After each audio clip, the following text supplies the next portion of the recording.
apple cider, but your hair is smelling like fruit punch, and I don't even like you that much. Wait until fuck come. 1. Latar belakang. Poin ke-1, pemburuan PNI Lama.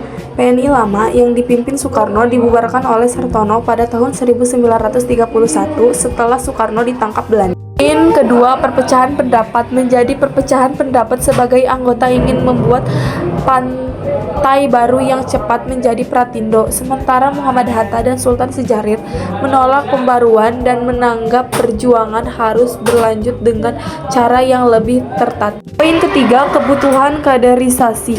Muhammad Hatta dan Syahrir berpandangan bahwa perjuangan kemerdekaan tidak bisa hanya mengandalkan massa besar agitasi, tetapi butuh kader yang berpendidikan, sadar politik, dan loyal. 2. Tokoh penting. Muhammad Hatta, pemimpin utama yang menekankan pentingnya organisasi kader. Sultan Syahrir, pendiri dan penggerak utama, khususnya dalam pendidikan kader. Bondan, tokoh penting lainnya yang membantu roda organisasi.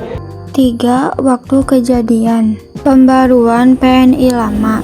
PNI Lama yang dipimpin Soekarno dibubarkan oleh Sartono pada tahun 1931 setelah Soekarno ditangkap Belanda Desember 1929.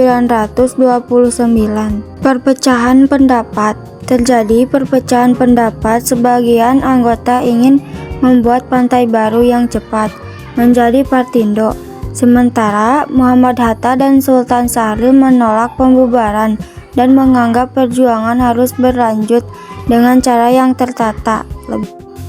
Kebutuhan kaderisasi. Hatta dan Syahrir berpandangan bahwa perjuangan kemerdekaan tidak bisa hanya mengandalkan massa besar agitasi, tetapi butuh kader yang berpendidikan, sadar politik, dan loyal.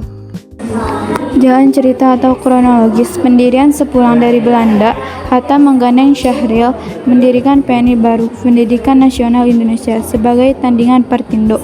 Strategi. Berbeda dengan PNI Lama yang menggunakan rapat massa, PNI Baru fokus mengadakan kursus-kursus kader, menerbitkan publikasi kedaulatan rakyat, dan memperkuat pemahaman ideologi kemerdekaan di tingkat akar rumput.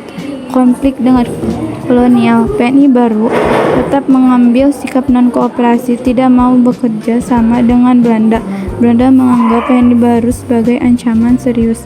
Tekanan Belanda akibat kegiatan politiknya yang dianggap radikal, PNI Baru ditekan habis-habisan.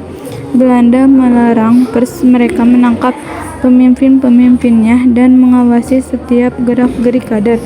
Penangkapan. Tahun 1934, Hatta, Sultan Syahrir, dan tokoh PNI Baru lainnya ditangkap dan dibuang ke Bovendigul, Papua. 5. Dampak atau akibat. Kelumpuhan organisasi.